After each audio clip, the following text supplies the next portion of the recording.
Welcome, everyone. I'm Kirsten Komoroske, the Executive Director of the Walt Disney Family Museum. I'm pleased to welcome you to the museum's fifth annual Community Access Exhibition, inspired by the vision of the museum's co-founder, Diane Disney Miller, who championed arts access as a vital component of the museum's commitment to community engagement. To reach artists from the veterans community, the Walt Disney Family Museum partnered with Antonia Dapena-Tretter and Amos Gregory, Navy veteran and founder of Veterans Alley, a nonprofit mural project in San Francisco's Tenderloin District.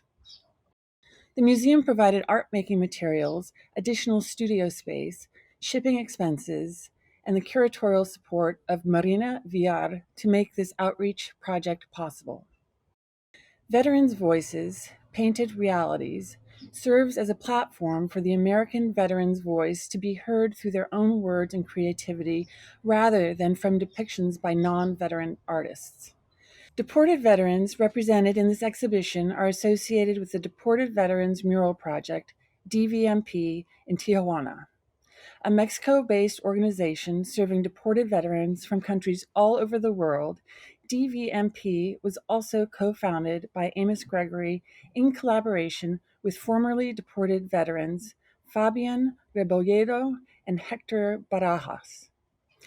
Artworks created by deported veterans for this exhibition were shipped from all over the world, including Jamaica and Kenya. Themes explored include trauma, citizenship, race, parenthood, homelessness, isolation, and healing. This exhibition has a special and personal significance for me, as I'm sure it does for many of you.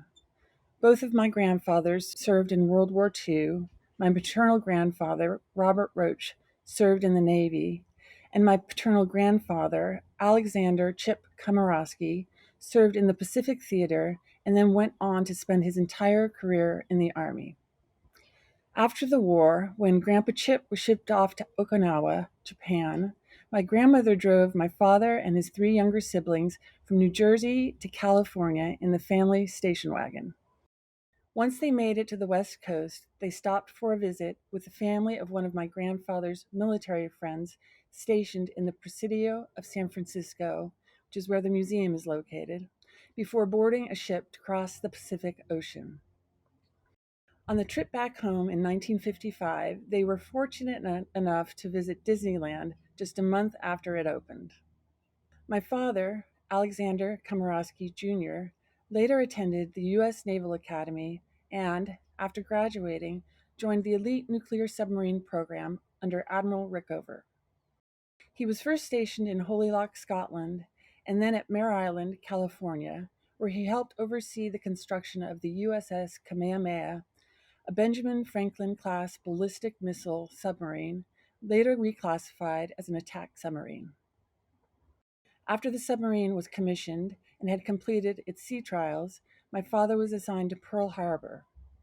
So, 2 weeks after I was born, my parents moved to Hawaii. My father instilled the principles of patriotism in his three daughters, including that putting your country first can require sacrifices. Walt Disney deeply understood and exemplified this.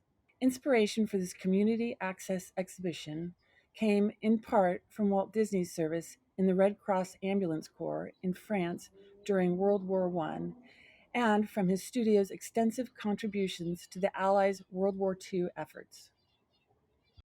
The patriotism that was exhibited by Walt and the studio's personnel was extraordinary. It is both instructive and inspiring. In 1941, following the events at Pearl Harbor, Walt did not hesitate when the call came that the Army needed to use the studio's Burbank lot for war-related operations. While other studios focused on trying to generate revenue during the war, Walt generously offered to create films, art, and insignias for the war effort, despite the extreme financial strain.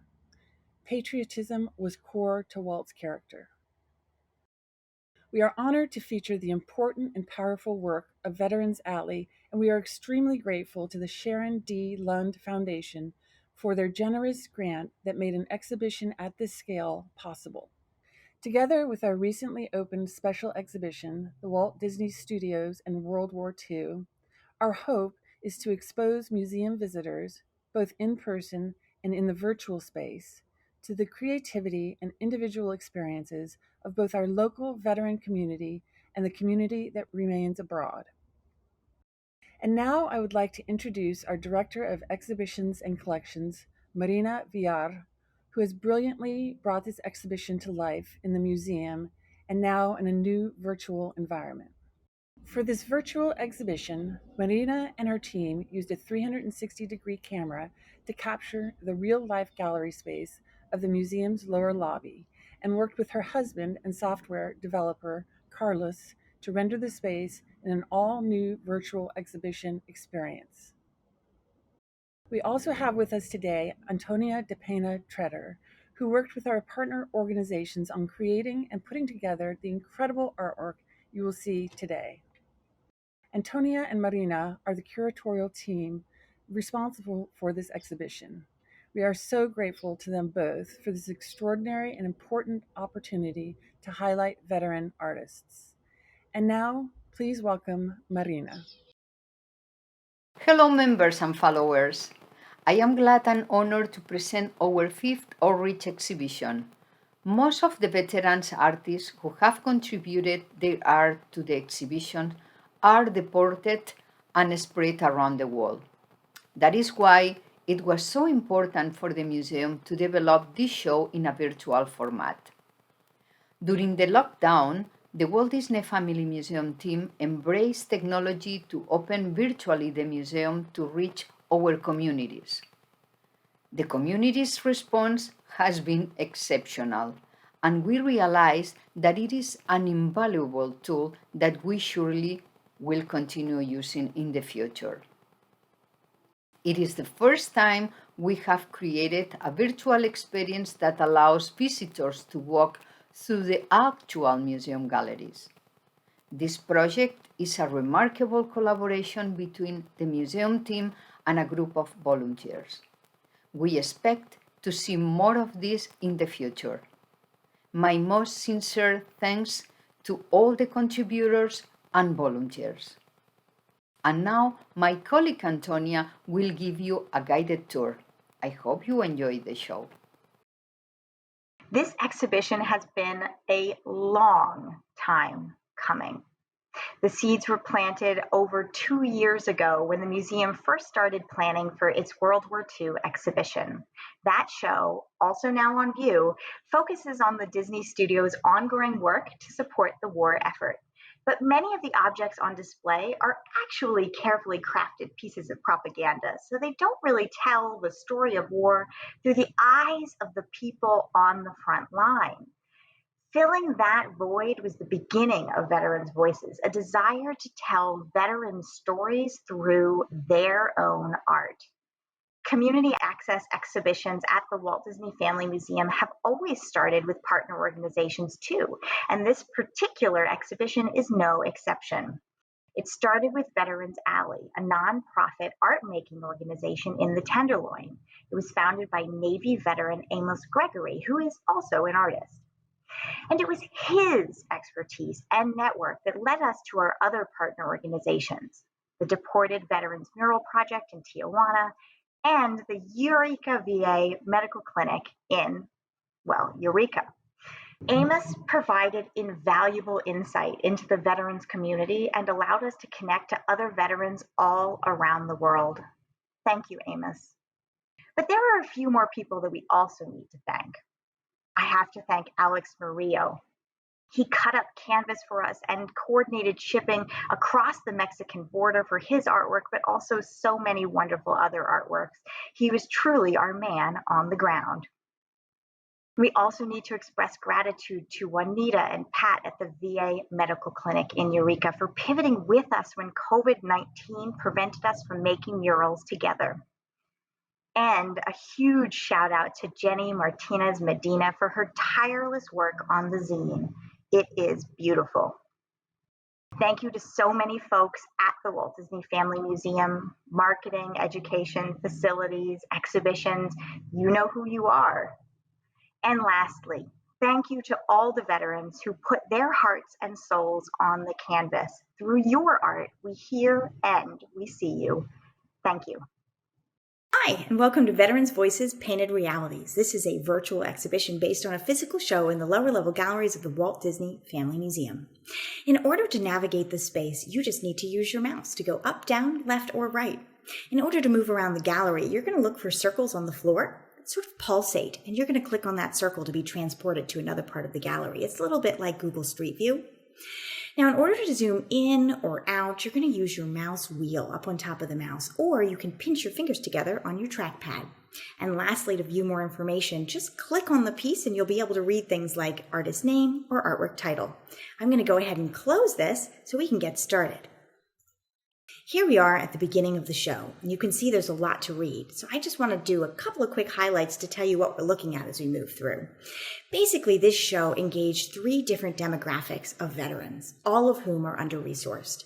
The first demographic is local veterans who all happen to be African American living here in the San Francisco Bay Area. The second demographic are veterans living all over the world who happen to have been deported, and they are associated with a mural project called the Deported Veterans Mural Project based in Tijuana. And last but not least, we have our rural veterans who are being served by the VA Medical Clinic in Eureka. And all of them submitted the artworks that we're about to look at in the show today. We're going to start with the piece that's right in front of us. It's quite long. And I don't know if you can tell, maybe you can see the cinder blocks, but this has been painted on a wall in Nevada. And because it's on a wall, we had to reproduce it as a graphic here. The artist is named Cesar Nunez, and Cesar painted a number of different sections. Each section has its own name. This section says Arizona. And in Arizona, we see butterflies, and each butterfly has the name of a different deported veteran on it. You see, it's really important for Cesar to raise awareness around deported veterans because a lot of folks don't realize that you can serve your country and still be deported to your country of origin. Now, Cesar's piece is the biggest in the show, technically, but the biggest original in the show is this work by Jeff Brown. He rolled up his canvas and shipped it to us all the way from Jamaica, where he has been deported to. There's a lot to look at here, so I'm zooming in. And you can see here all sorts of symbolism. We look here, it's a dove, probably representing peace. In the upper left-hand corner, what I'm seeing here are stars and stripes. Maybe it's a nod to his patriotism. But in the middle of the canvas, what I'm seeing is a portrait of Jeff, and on top of Jeff's shoulders is a portrait of his son. And so it is clearly most important for Jeff that we know that he's a father. And they're looking off into the distance as though they're thinking about the future.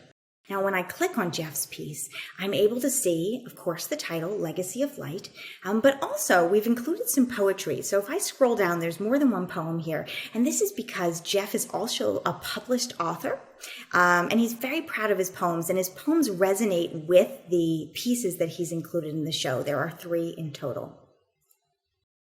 Now we're going to go over here.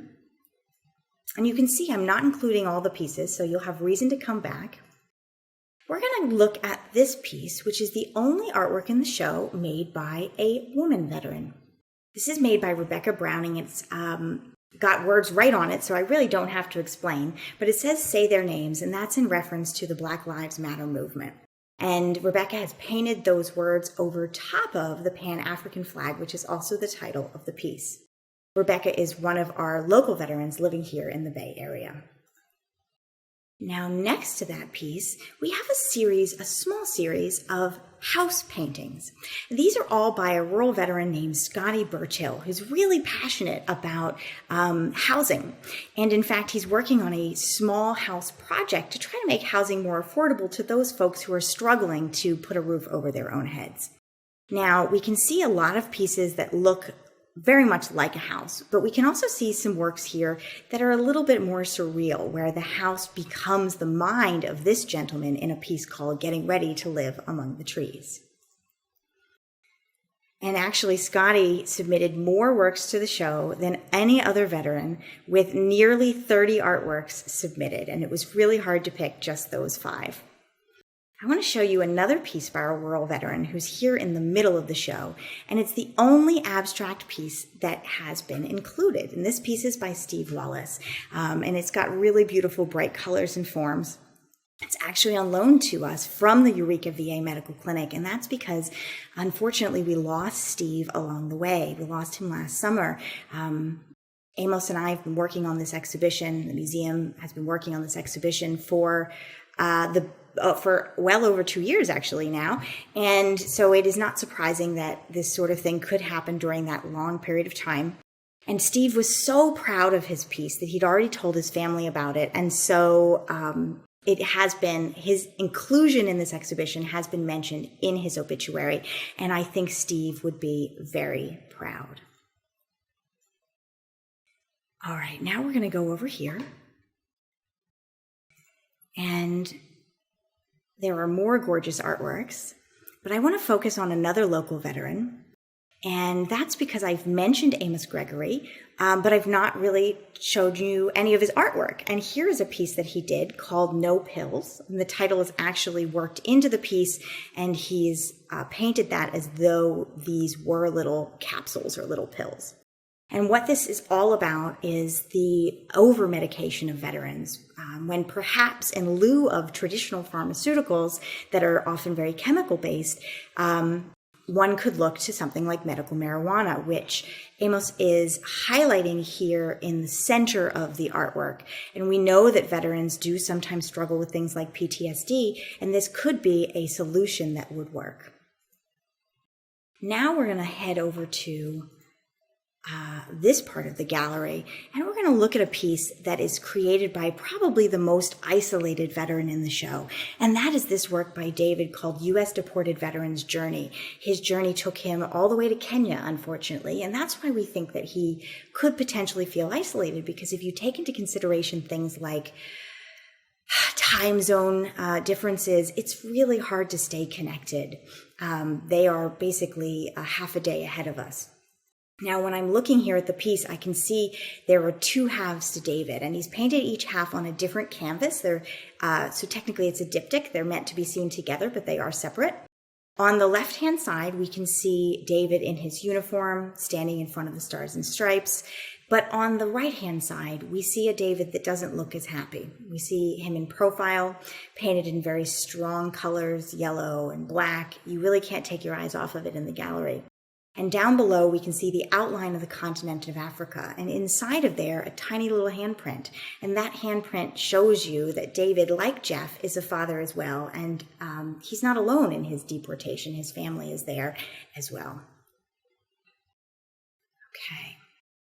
Now we're going to toggle over here, because I want to show you the only artwork in the show that is a sculpture. And to simplify things, we are showing it here as a graphic on the wall. But this piece made by Preston Walker is actually a shopping cart. And he's painted the shopping cart as though it were a canvas. And inside of that shopping cart, we see an upside down flag, which we should recognize as a symbol of distress. You see, Preston is experiencing homelessness. And so he is able to firsthand prove that veterans are not getting the support that they need post-service. The title to this piece, it's called Tribal Nations, is because Preston is also part Native American. Now, the last piece that I want to show you in the show is down here, because if we were to wrap around the corner, we'd be right back where we started. But this piece, and let me give you a little bit of distance on it before we zoom in. It's quite large as well, and it's by Alex Murillo. And I'm highlighting it because we have had more pieces submitted from Mexico than from anywhere else in the show, including our Native veterans. And this is the first Mexican piece that I'm highlighting for you. If we are to zoom in, what we can see is that Alex has painstakingly detailed the names of many of his deported colleagues, but he's also put in little messages for us if we look closely. We can see things like end all war right here, never leave a man behind right there. And you might even recognize some names. I can find David's name over here for some other folks who are in the show. Now, if I zoom back out and I click in, we can get the title of this piece. We can see it's called American Me, Build a Soldier, which is a reference to the Build-A-Bear store. But this, of course, is not your traditional bear that would be built in a store. And it's in reference to his having been trained to serve in the military, but also having been stabbed in the back post-service when he was deported to Mexico. And that's what we see here with the sword that is coming through from behind. So it is really a very powerful piece. And I would say even a little psychedelic with these sun rays that are coming out from behind the bear. Now, the last thing that we need to see is that there is a zine that was made to go along with this exhibit. And this zine includes so much information about the veterans, its backgrounds, its interviews, its photographs, and they're organized in the order of those demographics that we've discussed. And so you can actually see a lot of photographs. Here's Preston, who made that shopping cart piece that we just looked at. We can see a picture I'm coming up on here. Here's Steve, so proudly with one of his pieces that he did. And then here we are. We can see smiling David, and we can see Jeff with his son. And I think what's so important about this is that it reminds us that these veterans are people, that they have served and that they deserve to be taken care of.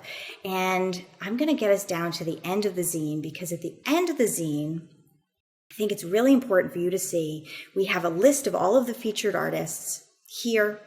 And we have our guest editor and other contributors to the zine who are instrumental in pulling this together. So if you want to learn more about our veterans, I encourage you to read the zine, which again is available at that orange button here.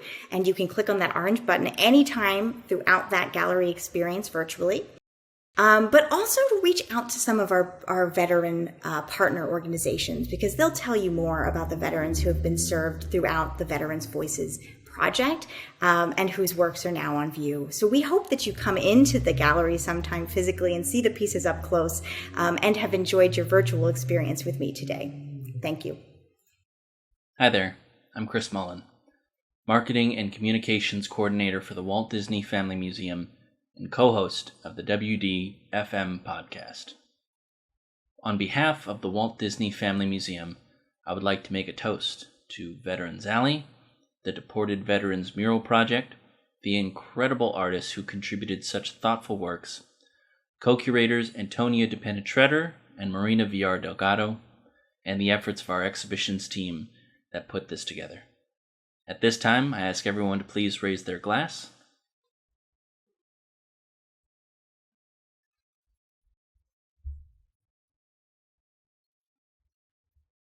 Veterans Alley co-founder Amos Gregory said in the Desolate zine that was a companion piece to the exhibition, quote, "We have learned to become the ultimate healers of ourselves. The rest of society also benefits, for when we heal, the society heals. We are your brothers, sisters, grandparents, the barber, the firefighter, the artist, the teacher. We represent all that America is. Hope." To that veteran's voice, and all who chose to lend their voice to this exhibition, cheers. Cheers. Cheers. Cheers! Thank you for sharing in our newest exhibition opening. Have a great rest of your day, enjoy the exhibition, and keep moving forward.